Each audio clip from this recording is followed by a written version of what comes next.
Hello viewers, আসসালামু আলাইকুম। SB take বাংলায় সকলকে স্বাগতম। আজকে আমি শেয়ার করব কিভাবে ঢাকা বোর্ডের অধীনে সার্টিফিকেট সংশোধনের আবেদন করতে হয়। সার্টিফিকেট সংশোধন করতে কি কি কাগজপত্র লাগবে, কিভাবে আবেদন করতে হবে, কোথায় গিয়ে আবেদন করতে হবে, সবকিছুই দেখাবো।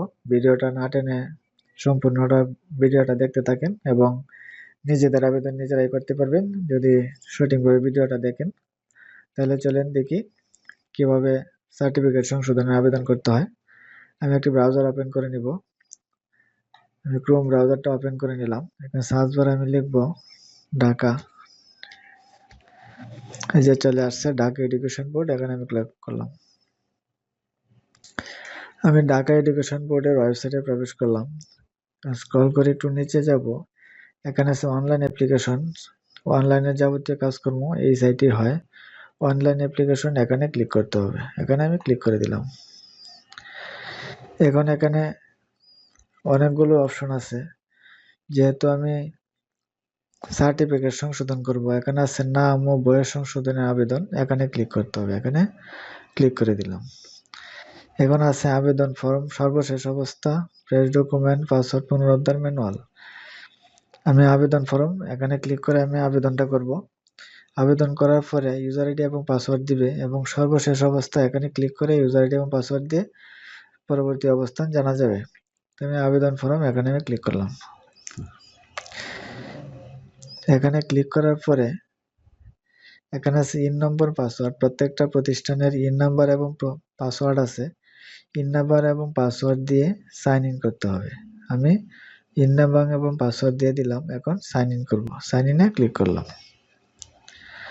সাইন ইনে ক্লিক করার পরে এরকম একটা পেজ এখানে ওপেন হবে। এখানে আছে name and age correction form. এখানে আছে এক্সাম সিলেক্ট। এক্সাম সিলেক্ট করতে হবে। আমি জেএসসি চেঞ্জ করব না এসএসসি চেঞ্জ করব। আমি এসএসসি দিলাম।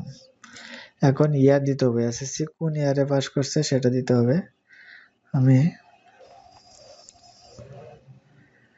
2005 দিয়ে দিলাম। এখন রোল নম্বর দিতে হবে।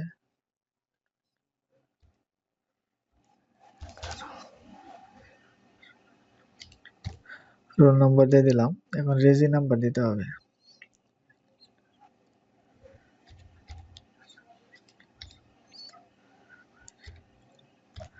আমি রোল নাম্বার এবং রেজি নাম্বার দিয়ে দিলাম। এখানে ডান পাশের দিকে আছে ফাইন্ড। ফাইন্ডে ক্লিক করতে হবে।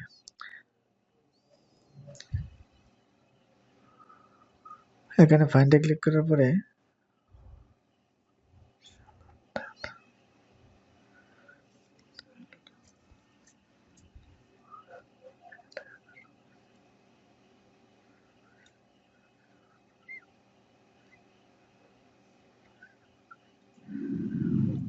এখানে সরি আমার রোল নাম্বারটা ভুল হয়েছে, এই জন্য আসে নাই।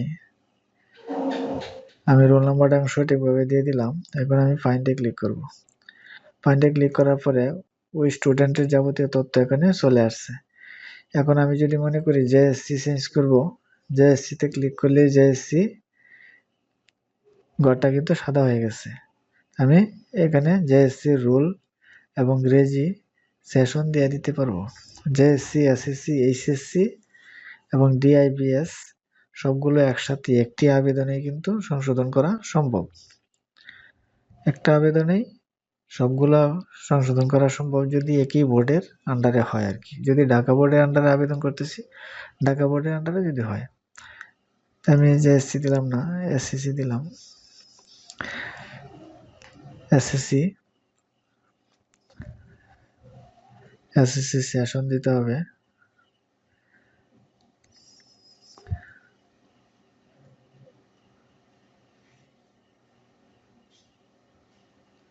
(2005) দিয়ে দিলাম। এখন আমি স্ক্রল করে একটু নিচে, এখানে রুল রেজি দেওয়ার পরে তার নাম, ঠিকানা যা আছে সবকিছু চলে আসছে, জন্ম তারিখ সহ। এখন আমি কি চেঞ্জ করব সেটাই নির্ধারণ করতে হবে।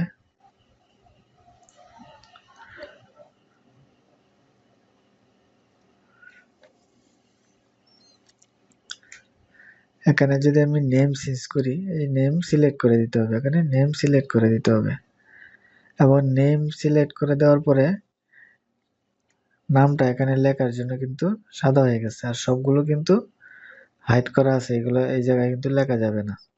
তো নেম চেঞ্জ করলে এখানে নেমটা লিখে দিতে হবে এবং অ্যাটাচমেন্ট দিতে হবে, সংযুক্তি দিতে হবে, জন্ম তারিখ, জন্ম সনদ নম্বর, অন্যান্য যদি থাকে এগুলা দিতে হবে, জন্ম সনদ এটা বাধ্যতামূলকভাবে এটা দিতে হবে।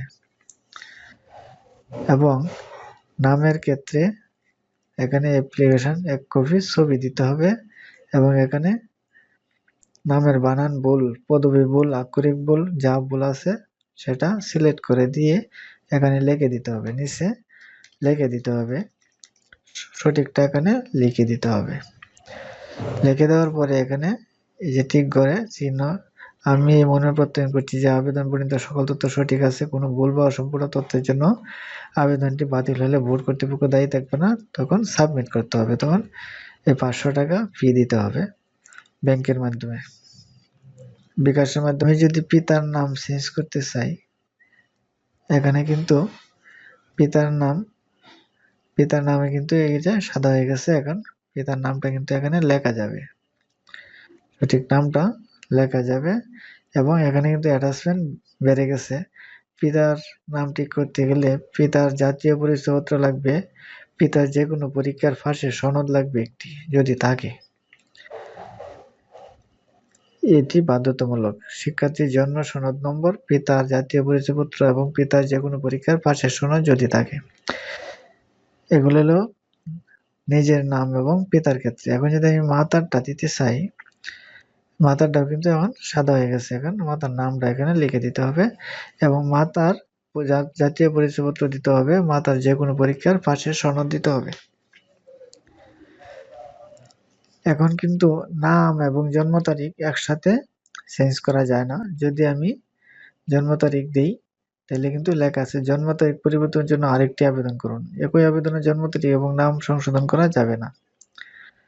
জন্ম তারিখ চেঞ্জ করতে গেলে নতুন আরেকটা আবেদন করতে হবে। তো জন্ম তারিখ চেঞ্জটা কিভাবে করতে হবে এটা আমি আরেকটা ভিডিওতে দেখাবো। তো আজকে শুধু নামগুলা চেঞ্জ করতে আমার কি নাম হইতে পারে, পিতার নাম, মাতার নাম। যদি পিতার নাম, মাতার নাম ভুল না থাকে তাহলে টিক মার্কটি তুলে দিতে হবে। তখন নিজের নাম চেঞ্জ করার জন্য এখানে নামটা লিখতে হবে, অ্যাটাচমেন্ট দিতে হবে নিজের জন্ম সনদ, এটা আবশ্যক। আর অন্যান্য তথ্য যদি দেওয়া যায় এসএসসি অথবা জেএসসির সার্টিফিকেট এগুলো দেওয়া যাবে এই জায়গায়।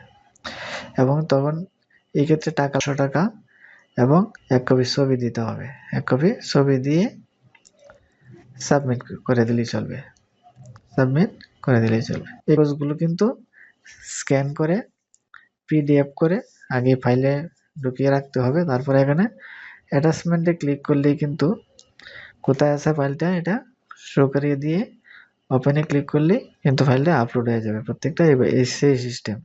এখন যদি মনে করেন মাতার নাম ভুল আছে, মাতার নাম সিলেক্ট করে দিলেই এখানে কিন্তু অ্যাটাচমেন্ট বেড়ে যাবে, মাতার জাতীয় পরিচয়পত্র দিতে হবে, মাতার যে কোনো পরীক্ষার পাশের সনদ দিতে হবে, এই কাগজগুলো দিতে হবে এবং এদিকে লিখে দিতে হবে, টাকা কিন্তু 500 টাকাই লাগবে।